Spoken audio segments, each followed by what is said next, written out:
Heard about that syndrome before, officer? Yes. What is that syndrome all about? You can't believe it's happening. Why? Why it at the instant that this is happening right now, on this day? Why it had to happen? Why couldn't it be in the next day? And not only that, this day, the day that I'm supposed to be to work at a certain time, we're doing training. I'm one of X amount of people, and if I'm not there, they're going to miss me. But it's not just that, you know. What happens initially, particularly when we talk about fight or flight, the body literally positions itself to either run or stand up and fight. So what happens? Adrenaline is pumping, blood pressure is increasing, breathing is increasing, heart rate is increasing. The body is literally pumping itself up to take off or to stand and face that situation. You know, the good thing with that is, like I say, with eustress and getting the body to move and addressing the situation at the time, that's enough of that adrenaline that helps us to get that tire change. If it means making a phone call, thinking about who I can call, who can give me that assistance. But what happens when we don't have that assistance? What happens when we don't have that support? Well, we're going to talk about that. But if we're going to start to look at this whole business of distress and the fact that we go through fight or flight, you know, if we talk about all of those things happening, breathing increasing, heart rate increasing, saliva glands secreting, stomach acids are flowing, everything is positioning the body to fight or run, what happens to us over time? So we're talking about that happening this morning, and then you go to work and something else happens that you can't effectively cope with, and then something else happened this afternoon that you can't effectively cope with, and the body's reacting in every instance in that way. Over a long period of time, there's going to be some wear and tear on the body. There are going to be some effects. And we often hear people talk about some physical things that happen when they experience stress. Have you ever had a person share with you what are some of the physical things they go through when they're stressed out? Yes. Migraine headaches. Yes. Not being able to function at all. They basically just shut down. Mm-hmm. They shut down because they feel like there's no hope. So they just basically just leave everything blank. And sometimes they go blank. Blank. And that's another area. So let's talk about physical. You're talking about migraine headaches. You're talking about the inability to sleep. You're talking about sometimes not eating properly or overeating. That goes into the behavioral side as well. But we're talking about blood pressure increasing, hypertension. We're talking about diabetes. We're talking about all of these types of illnesses that sneak up, like we say, over a period of time. It's not really sneaking up, you know, because remember now, we're experiencing stress this morning, this afternoon, tomorrow, the day after, and every day if we're faced with a situation that we cannot cope with, our body goes into that fight or flight response, and that's a problem. So we're talking about all of those physical things that over time that can really wear and tear on the body. And at some point, we get into these illnesses like hypertension and diabetes and the migraine headaches and all of the other things. You know, I remember doing this presentation some time ago talking about stress management and talking to a group of gentlemen.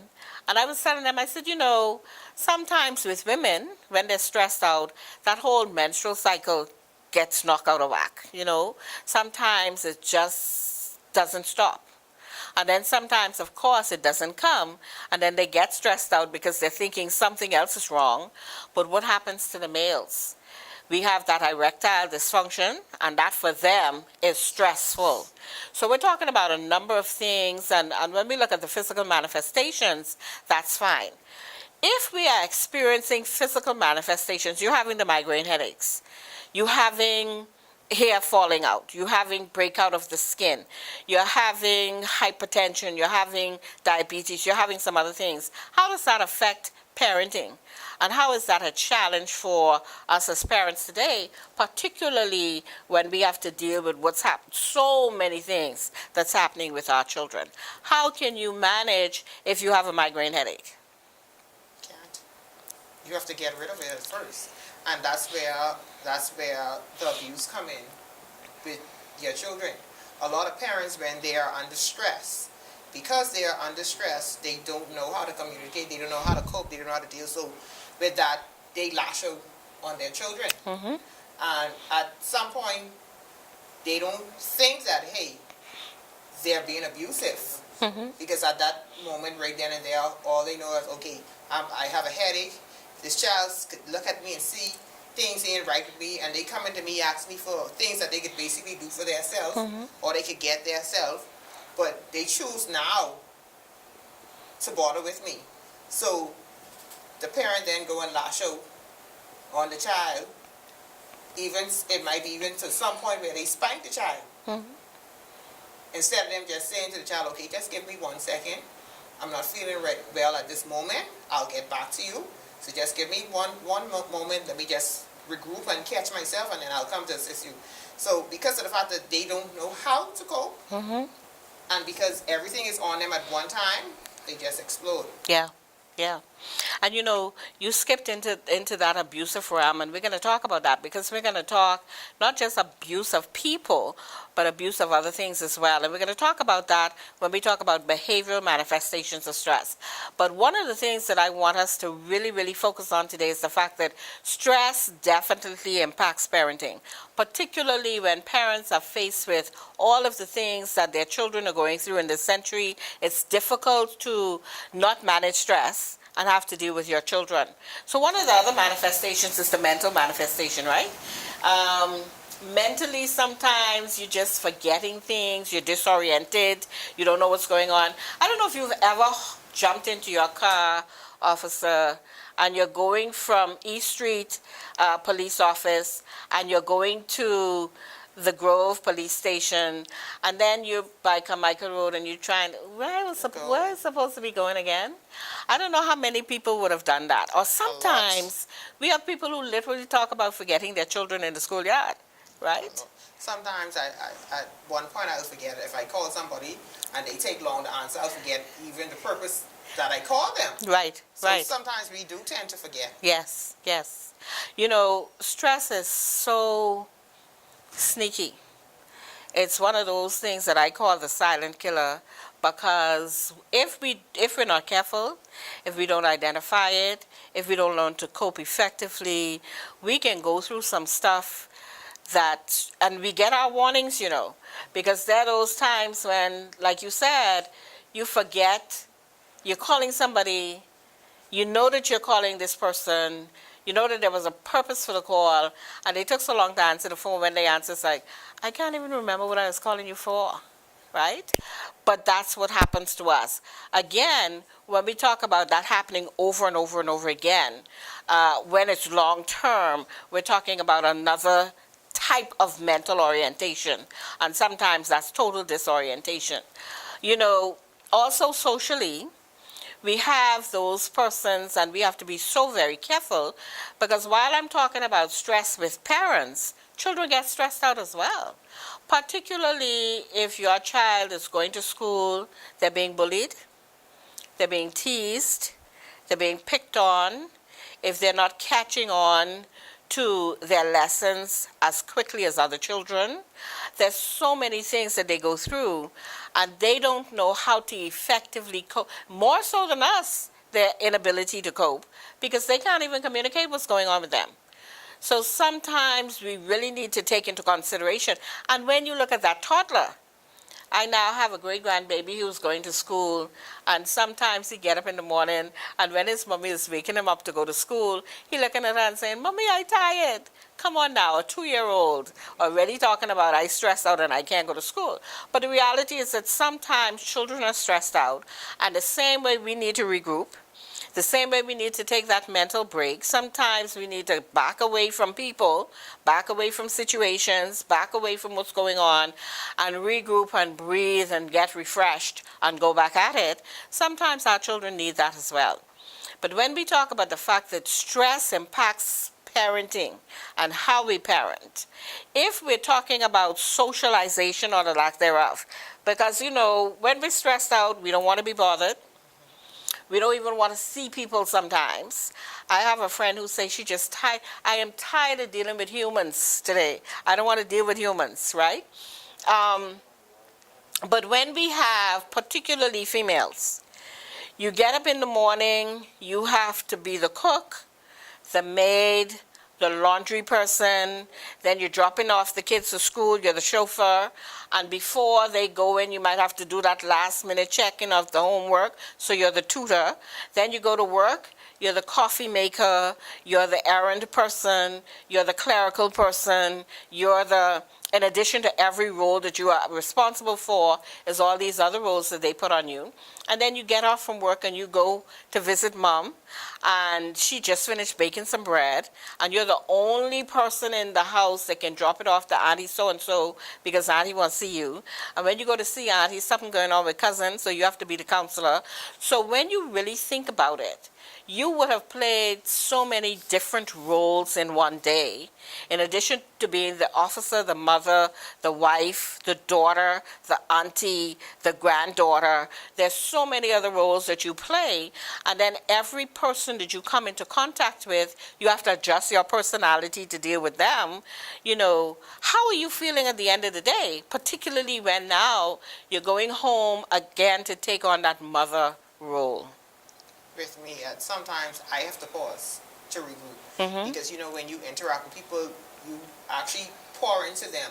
So at the end of the day, I have to take some time to myself, pray, sometimes just silence, sometimes just sitting down outside to catch some fresh air is good for me. Sometimes reading is good, you know, to clear my mind, but I actually have to take that break, even if it's 10-15 minutes. I'll have to take that break just to regroup. Because when I go from one situation to the next, I need to be clear. I need to be clear on how I respond, you know, and I have to be impartial as well. So whatever the situation is, 5-10 minutes, regroup. Just regroup to move into a new situation. Another situation. And that's one of the things that we talk about with coping. What happens though when you have that single parent who have to do all of the things that we just talked about, sometimes might not even have transportation, have to catch the bus. I mean, sometimes in the evening, you can see that single mother walking with her children from the bus stop on the way home. I often think about what happens when it's raining, right? But they're faced with going to the rain. And not only that, when they're talking about having to go to the clinic in the morning, and they have to go at 5 o'clock in the morning so that they can get served, so they could try and get to work at a certain hour. I mean, we're talking about so many things that impact how we parent.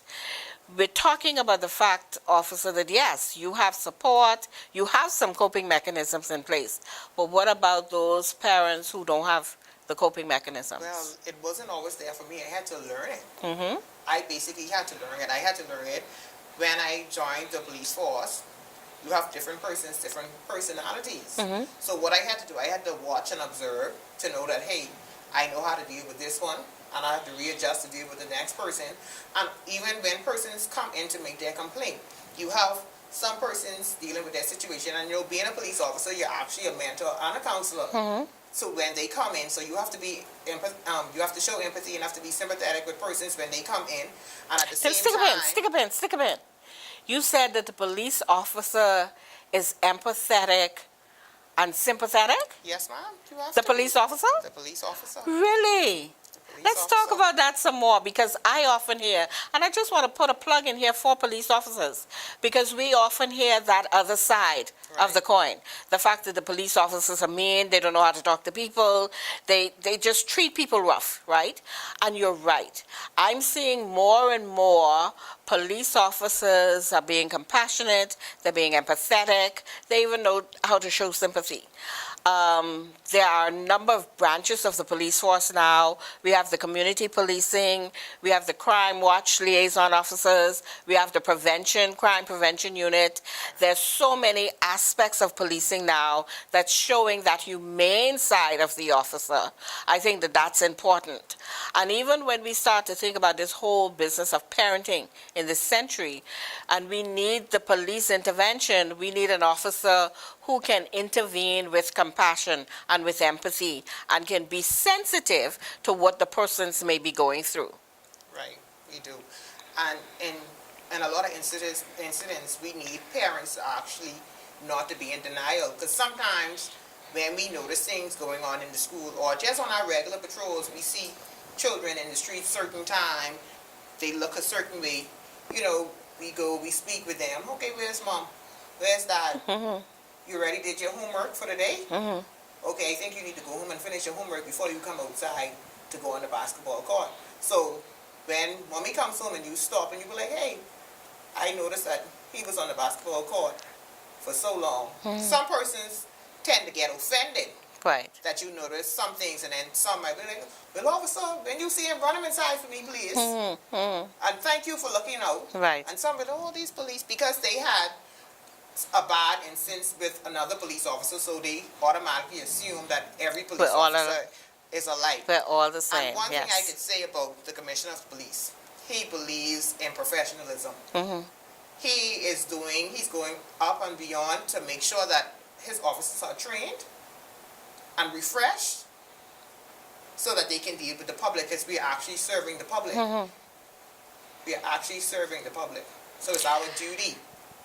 I'm glad that we took the segue to talk about that, because I think that's important.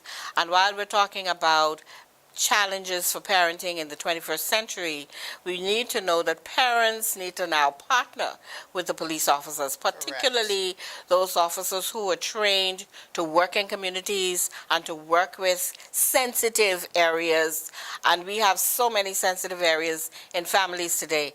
And we're going to talk about some of that some more, but when we talk about this whole business of mental manifestations of stress, and we're forgetful, and we're disoriented, and we can't even make decisions properly, you know, there's so many things that's going on. So even in parenting, there's some times when we're not making the best decisions because we're overwhelmed. We don't know what to do. We can judge people even when women are in bad relationships, and you know that those relationships are negatively affecting the children, and you're wondering why they're still in the relationships. We can't judge, because people need whatever little coping that or support that they're getting, even if it's bad, even if it's abusive, even if it's toxic. Sometimes they stay. But that's a part of what is happening that's impacting our children and the way we parent.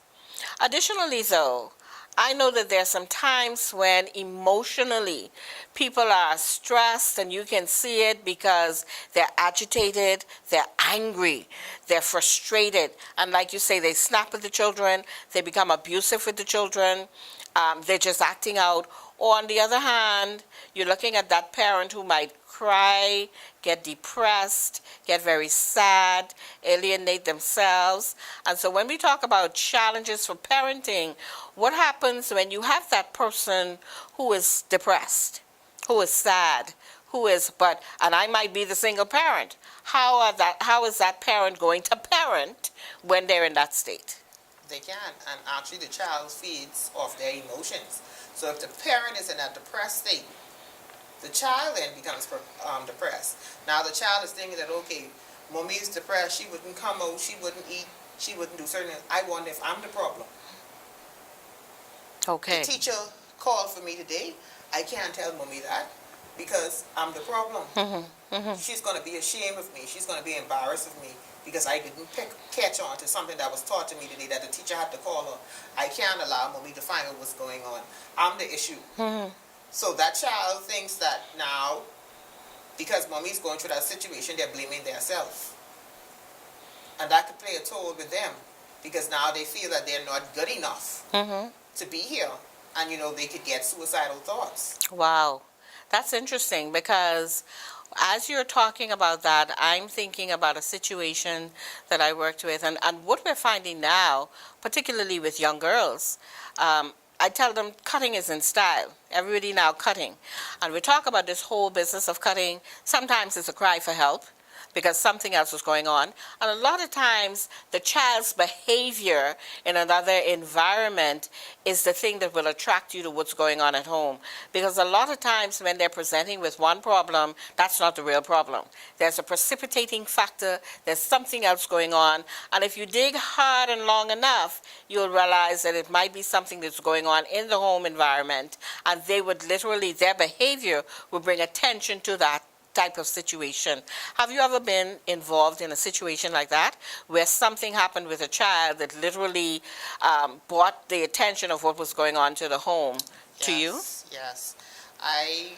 When I was working in urban renewal, and we used to liaison with the primary schools in the area, we had a preschooler carrying weapons for their older sibling.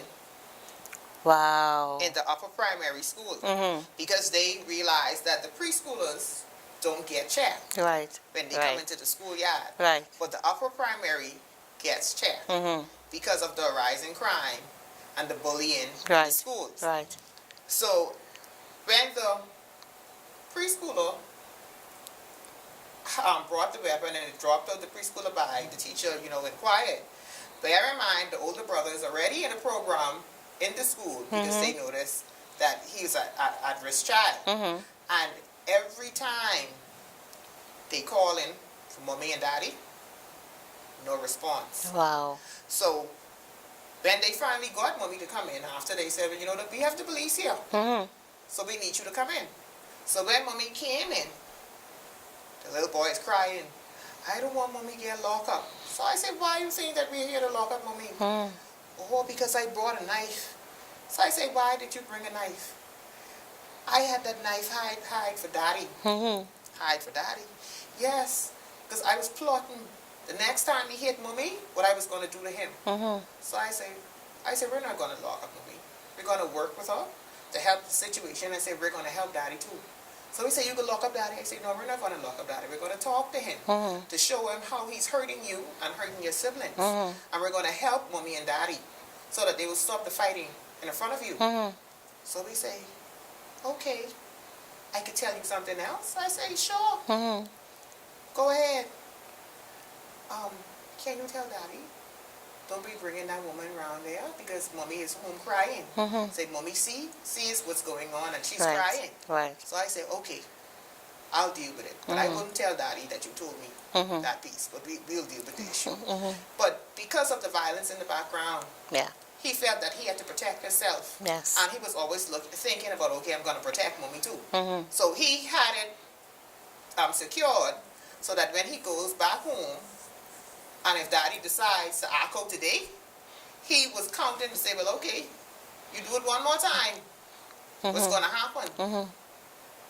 That's interesting because and every time we're going to segue into the abuse, but it keeps coming up. And that's important because right now we have so many abusive situations in families. We have so many toxic families. We have so many challenges that parents are facing, not just with raising children, but just parenting, just trying to be themselves and come into who they are so that they can bring whatever that person is, the best of who they are, into a relationship. And that's difficult during this time. But when we talk about the fact that you're now abusing the mother in the front of the children, and the children are thinking they have to protect not only themselves but mommy. And if you have young men in the environment, you have boys who are children, they're not going to feel good seeing their mother abused continuously. And at some point, that young man is going to act out. And we need to start to think about that. And I don't think parents, particularly abusive fathers, I don't think that they're considering how they're impacting their boy children. And so we need to begin to think about what we're going to put in place that help families cope, particularly when they're going through this whole stressful situation with the pandemic, with unemployment, with the inability to take care of his home. There's so many things that are impacting the male and the family during this time, particularly that's contributing to the stress levels, but more so how they're parenting. So when we start to look at the whole behavioral aspect of it, and when people are stressed out, they start to look at the behaviors, habitual types of behaviors. When, particularly with women, we find that women have difficulty sleeping. And so they would tend to go and get something to help them sleep. The doctor prescribes the medication that will last for 2 weeks. And, I take the pill and I didn't fall asleep in the time that I think I should fall asleep. So what do you think I can do? Go back for more. Take a next one. And before you know, the prescription is gone. I go back for more. The doctor's not going to write a prescription for me because the prescription should have lasted for a certain period of time. But you know what I like about our country? There's somebody who knows somebody who knows somebody who's a pharmacist. And I can get that prescription anyway. Now, what I didn't say is that when the doctor wrote the prescription for me, the pill that he gave me was 5 milligrams. The pharmacist gave me 25 milligrams. And since I've been taking 2, I take 2. And before you know it, I'm dependent on these drugs to go to sleep. And that's literally, in most instances, women are abusing the prescription drugs and the alcohol. Men, marijuana, breakfast, lunch, dinner, and supper, and all the time in between. The alcohol, of course, because it's the most prevalent drug in our country. It's legal. Every time you go to an outing, it's there. It's accepted. It's offered. I mean, people don't really see anything wrong with it until we get into some problems. And so when we start to think about the abuse now of the alcohol and the other drugs, the prescription drugs, the marijuana, cocaine is still being used in some factions of our society. How is that impacting parenting? How do we see the parent who is under the influence? The parents are that they can't make rational decisions.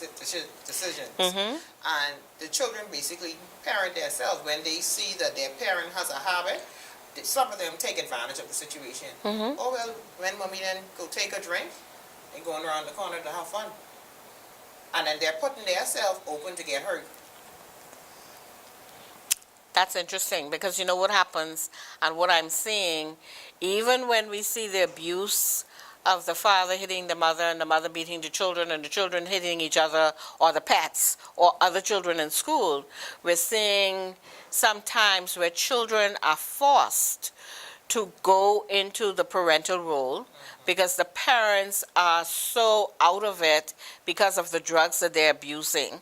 The children are now forced to be parents. I saw a young child today walking with a child in her arm and another one she's holding their hand, and she must have been no older than early teens, 12, 13. And I'm looking at that and I'm thinking, oh my goodness, this child obviously has to be the parent until mommy comes home from work. So she's picking up her siblings from school and then they're going home. More than likely she has the responsibility of bathing them before mommy gets home and maybe even fixing something for them to eat. But what are we doing to those 13-year-olds when we're saying to them, you have to be old enough, responsible enough to do this and be the mother until I get home. And then when they start to act as an adult, we're telling them that they're children. So we're giving them confusing messages. Very confusing. And how, well, two things. How are police officers dealing with that type of situation? Are you seeing that type of situation? And what are some of the interventions that you guys are doing when you see that young child who is now forced to be the parent, and then when she acts out, the parent is bringing her to the station because she thinks she's a woman? Well, normally when they do come in, we ask the parent, you have to be honest. You can't come in and just give us one part of the story and expect us to be down the child's throat to say, well, oh, your mommy brought you here into this world and you have to do what they say. You have to bring everything out in the front of us. So some instances we'll ask them, well, okay, can we speak to the child? And just allow the child to speak so we can hear him. So when I notice that, okay, if the child starts to speak and they get on a topic that the mother is uncomfortable. Mhm. And we see the mother standing up, getting back, oh, don't do it. Don't. And I say, allow her to speak. Mhm. Allow her to speak. That's the only way we'll know What's how really to happening? address it. Yes. So allow her to speak. And I'll say to the child, well, okay, when you're saying it, just watch your tone, Mhm. so mom don't get Be respectful. offended by Right. your tone. So be respectful when you say it, and just be honest, because she wouldn't know unless you tell her. Mhm. So we would try to guide them, and we make our referrals to social services if need be. Some instances we'll just check up regularly to make sure that everything is okay. Mhm. Pop up here and there, surprise the child to school with little visits Mhm. to make sure that they're doing okay. Call the mother periodically to check to make sure that she's on track and how they work on their communication with the child. But if it's out of our hands, we refer them to social services. Okay. But you're there to give that support. We'll give that support. I like that. And we're back to, you remember in our first session we talked about the fact that you really need a village to raise a child. Yes. And I think we need to appreciate that the village is the neighbor, the village is the person down the street, it's the officer that's walking the beat, it's the community police that's coming through the corner, it's the social service, the social worker who's coming from social services, it's the teacher when you're going to school, it's the village that's now raising that child. And so I still get upset, particularly when something is going on in a school environment, when a parent is going to attack a teacher or to attack even another student because something is going on. And so we really need to think about the challenges, not just of parenting, but how do we prepare parents to be parents? A lot of what we're seeing is children raising children. And I think that's the biggest challenge in this century, that we have children raising children, they're not prepared for parenthood, and we're not preparing them. And because we no longer have that village in place, they learn by trial and error. And sometimes they learn more error than trial because they do wrong and continue to do wrong and think that it's right because it's working. And it doesn't necessarily mean that it's right because it's working. It just means that it's working. You talked about it last week, and we're going to talk about it again, because I think when I look at the whole business of stress, we also see sometimes people back away from their spiritual awareness, their relationship with God, particularly if you have that matriarch in your family who was ill. And of course, when we have a situation like that, we could bargain. Oh God, if you leave Grammy alone and Grammy live for another 10 years, I can stop drinking, I can stop smoking, I can stop going to the club, and Grammy dies. Because, we can stop, because I can stop doing it, because I know God can take care of his part, so I can take care of mine. But then Grammy dies, so you know what I can do? I can drink, and I can smoke, and I can go to the club. I don't even want to hear but God, and I ain't going to church. And then I have a child. If they go, they go. If they don't go, same difference. And I think we're seeing more and more, like I said before, you were taken to church. Yes. If your mother was ill, auntie took you, Tita took you, somebody was going to take you, right? Or the church bus will come and pick you up, right? But now we have parents who, I so tired, I've been to the club last night, and I really don't care, because God ain't do nothing for me, and I struggling, and I suffering, and so they're not even thinking about sending the children to church. And so this whole aspect of our spirituality is missing. Our relationship with God is missing. Our worship, our praise, our learning the word. I know many years ago, every summer, you might say, in every community, there was the tent. The seventh day had a tent service where you can go out every night. They gave prizes for Bible lessons and quizzes that they did every night. And so you could participate and win prizes. That doesn't happen anymore. I can't say that. I haven't seen it happen recently, but we're back to that aspect of our spiritual awareness and bringing God into our families. When we think about parenting in this century, you can't parent without God. No, you cannot. You cannot. cannot. And faith without work is dead. Yes, yes, yes. And a lot of people working hard, and they don't realize that you're working hard, you didn't put it before God, you didn't consult Him, you didn't ask Him to clear your path, you didn't even take that into consideration. Now, of course, when we fall, the first person we can say is, God. oh Lord, oh Lord, oh Lord. But we need to learn to put it in perspective. So when we talk about stress and the inability to cope, there's so many things that's happening. Like I said, we have persons losing their jobs. And if you have both parents who working in the hospitality industry, can you imagine? Sometimes you have that child who was in private school who's now forced to go to public school. Never been to public school in his life. So he's like a fish out of water. And so you're talking about him being stressed out as well. Then you're talking about just the basic needs being met. Food, shelter, clothing, the inability to pay rent, to buy grocery. And for some persons, they would have talked about having to go on those long lines to get a bag of grocery, or to go to social services 5, 6, 7 times and still ain't get their first food voucher.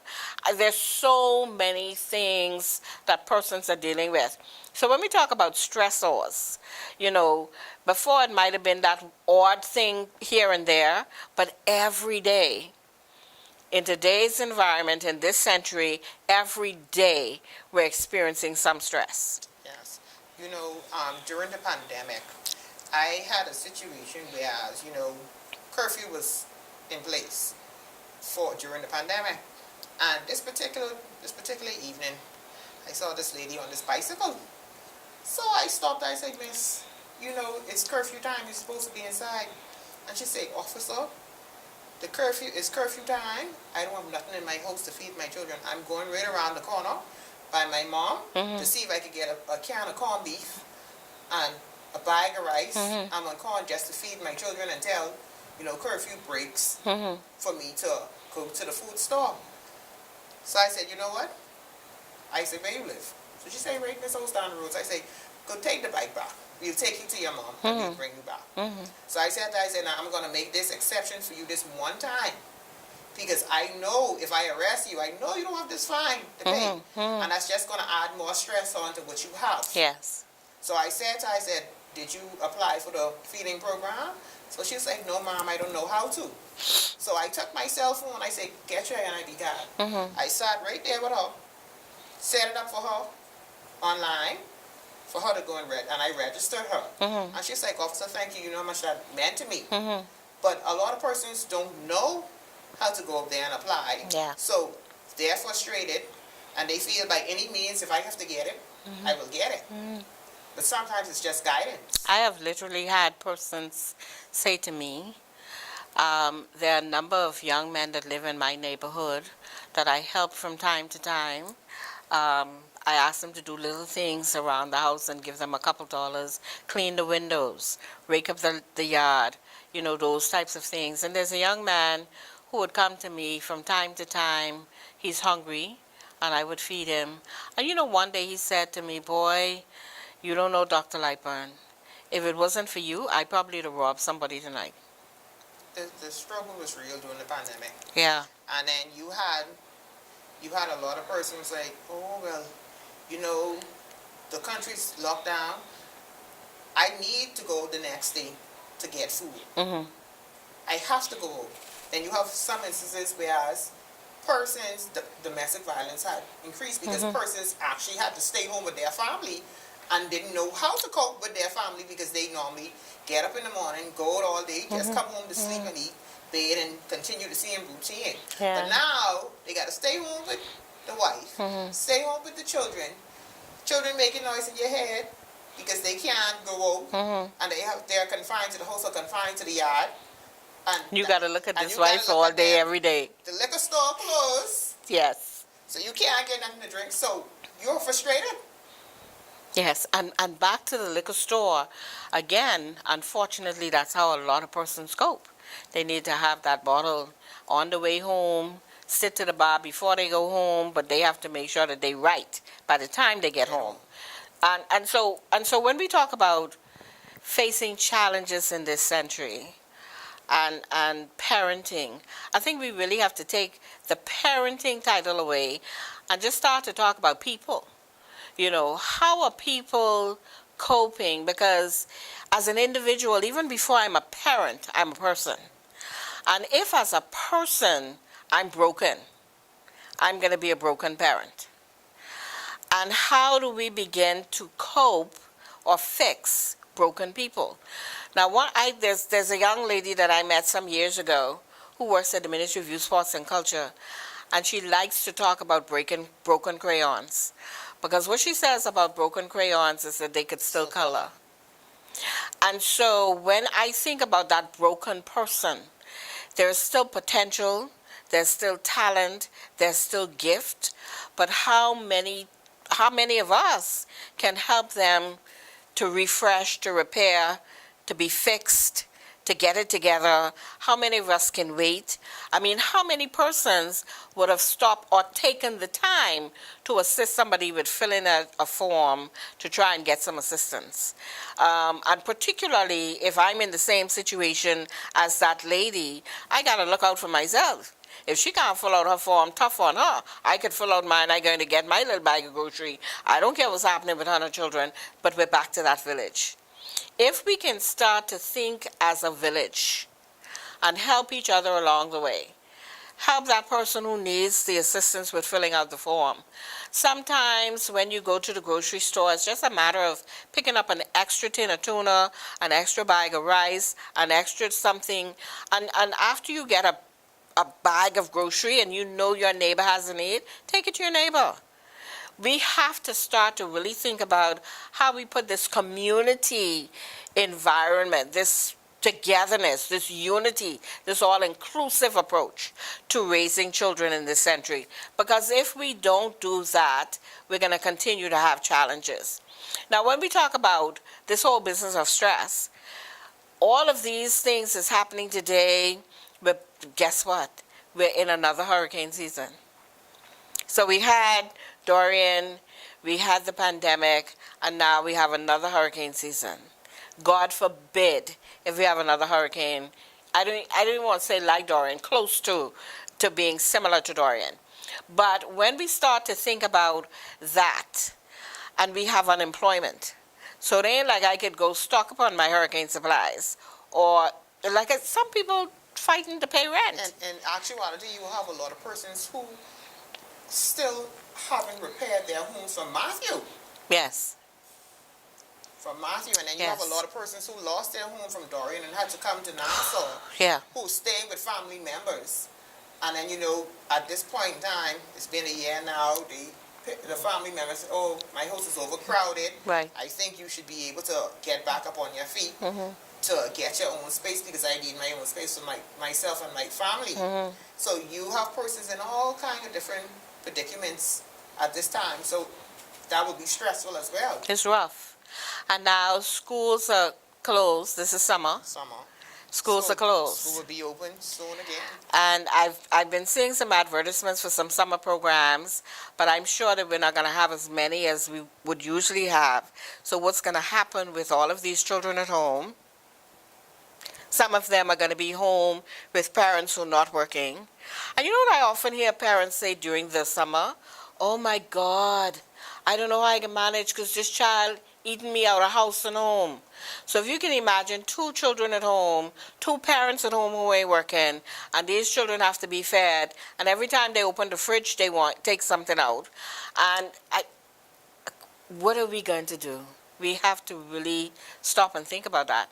And I think, Salem, I want you to think about that, because as we go into this summer, there are some persons in your community that have some needs. We have to really try and see how we're going to pull together to meet those needs. And it's not just putting the grocery in place.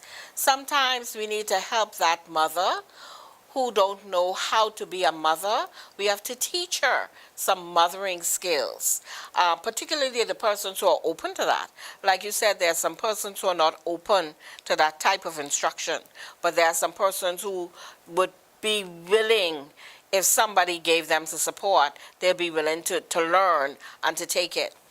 But when we think about those challenges, you're stressed out, you're unemployed, you're fighting to pay rent, you're fighting to make basic needs you're trying to meet.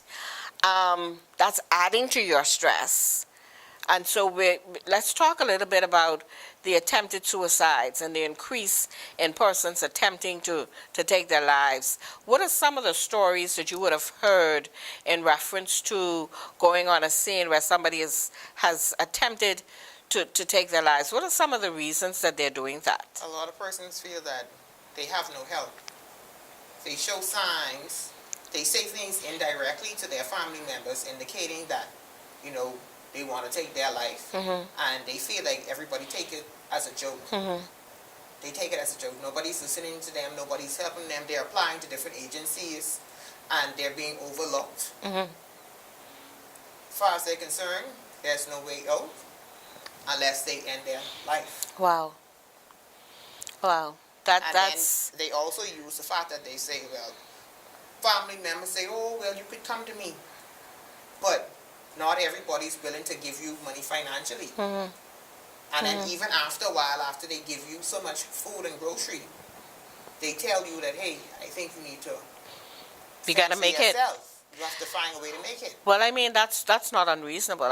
The government is at one point was saying we've reached the end of our rope with the assistance, and they've had to extend themselves as a government to give further assistance to people because we have the need is still there, you know. And particularly when we still have some businesses closing and persons are unemployed. We really need to start to think about how we're going to take care of ourselves, how we can start to generate some revenue. And if there are no jobs out there to have, what are you going to do? We're going to have to start to think about some businesses and business opportunities and reskilling and retooling for ourselves. So in addition to just being that parent that's effective, that's caring, that's supportive, that's loving, you have to think about how I'm going to upgrade, how I'm going to reskill, how I'm going to retool. Going back to the hospitality, I've worked in hospitality all of my life. This is all I know. So I have to learn something new to find another job or do something else to make ends meet. So I think even that type of discussion we need to get into as a community. How do we begin to empower people to take care of themselves? And so this whole business of stress and stress management and coping. So let's talk a little bit about coping.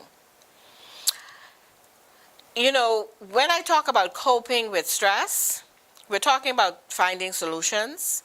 Like you said, sometimes you have to regroup. Sometimes you have to listen to music. Sometimes you have to read, be by yourself, catch yourself. But how can you do that if you have a 3, 6, and 5-year-old clinging onto you, ready to get dinner? You're thinking about the fact that there ain't nothing there to fix for them to eat. So how are we going to cope when there seems to be no hope, there seems to be no way out, seems to be nothing on the horizon, seems to be, you know, there are no answers that are immediate? So we still need to think about what we're going to put in place that helps people to begin to get on that road of recovery, begin to get to those coping skills that are going to help them through even this difficult time. What are some of the things, officer, that you can say or that you would have said to those persons even who have tried to kill themselves, or those persons who, like the young lady, the good thing is that you've continued to follow up with her.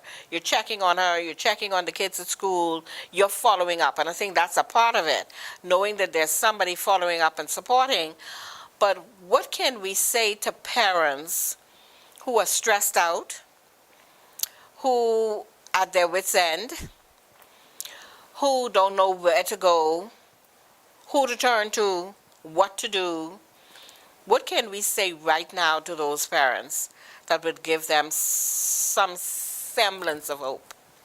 You have to remind them to look to God first. You have to encourage them to build their faith. Okay. That's important. Mm-hmm. Even when you have your little toddlers clinging on to you, you know at the end of the day, you have to look at them as your light. Mm-hmm. Use your children as your inspiration because they didn't ask to be here. You birthed them and you gave them life, so they look up to you. Mhm. So that's one of the reasons why you should push forward. And even though you might be going through a difficult time, when you look at them, you see the greatness that you created. Mhm. So that should help you to want to strive more. I know inside the Bahamas, you have a lot of persons who basically rely on agency and government majority of the time. Even when there are programs that are offered Mhm. to them, they tend not to take it because they're looking for that fast money. So you have to encourage them to develop themselves, to learn a skill. Mhm. Because not everything you're going to get money right then and there. Yeah. And then you have to teach yourself, okay, budget, schedule, manage. If you know that you only have a certain amount of food, you budget your portions so that you'll be able to feed your family. Mhm. But then don't not just wait. If you know you need perishable goods, you plant your seeds right there in your yard. Mhm. Because not all the time you'll be able to go to the food store and purchase these things. Yeah. So you help yourself. Yeah. You learn how to help yourself. And I'm glad that you said that, because when we look at parenting in this century, and particularly when it comes to meeting needs, you're right. We're going to have to be creative. We need to get back into our backyard gardening. I remember, and I just shared with somebody recently, when I was a child, every yard that you passed had bananas and sugar apples and corn and peas and pumpkin vines, and so many things are just growing in the yard that you could just go pick and take to the pot. And I think we need to get back to that. And so we need to start to think about some things that we can do on the little plot of land that we might have that can feed us, that can help to take care of us. Somebody was telling me the other day that they were also raising some chickens. And while he was saying he raising some chickens, his friend was saying, don't worry about that, because them chickens so tough. They killed one and was trying to eat it. They couldn't get it done. But we have to start to think about how we're going to take care of ourselves, particularly when the money is tight. And yes, budgeting is important, because you have those persons who are on a tight budget, yet they won't go to Kentucky. They will go to Wendy's. I remember an economist once saying that he often saw persons every morning stopping for the $2 and $3 breakfast. But if you add that up at the end of the month, how much money would you have spent on $2 or $3 breakfast? In addition to that, you have some parents who are on the food schemes, who are not working, but they would, on the route to school, they stopped to buy the $2 and $3 breakfast because they don't want to fix breakfast at home. So when you talk about managing, and when you talk about learning how to prepare, I think that's what we need. We need to, in addition to talking about the village raising the child, we really need to talk to people about budgeting, about parenting skills, about how you make $20 look like $200, and some of the things that they can do. A loaf of bread is $4, but when you buy the ripe bananas and you get the flour, you could make your own banana bread. You could do so many things. And I think we really need to get back to basics with people. How do you become industrious enough to take care of your family on that $20, that $50? I hear some persons complain about the vouchers that they get from social services because it's not enough. But if you go to the food store sometimes when they're going with what they would have gotten from social services, and you look at the trolley, what they buy in is a bunch of junk. It's things that they really, too expensive, and they're not thinking about how I'm going to have this last until the next time I can go to social services. Another thing, And so they do it out. they have persons who would offer to purchase alcohol for them. That same 3 for $7 could be a 2-pound bag of rice and some chicken legs. Yes. Yes. And you can eat out that one pot more than once. Yes. So instead of you taking alcohol and other stuff, cigarettes and stuff like that, you can use that money to purchase food. Yeah. Our time goes so very quickly.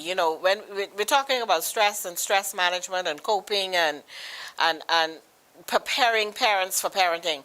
And we're going to talk about it. We're going to close off next week with that, because there's going to have to be some things that we have to give these parents, because facing the challenges in this century with raising children, it's a lot, particularly with everything else that they have to deal with. So tune in next week as we start to give people coping skills, but just daily tips as to how to manage and how to be better parents as they deal with challenges in this century in the area of parenting. Thank you, Salem. See you next week.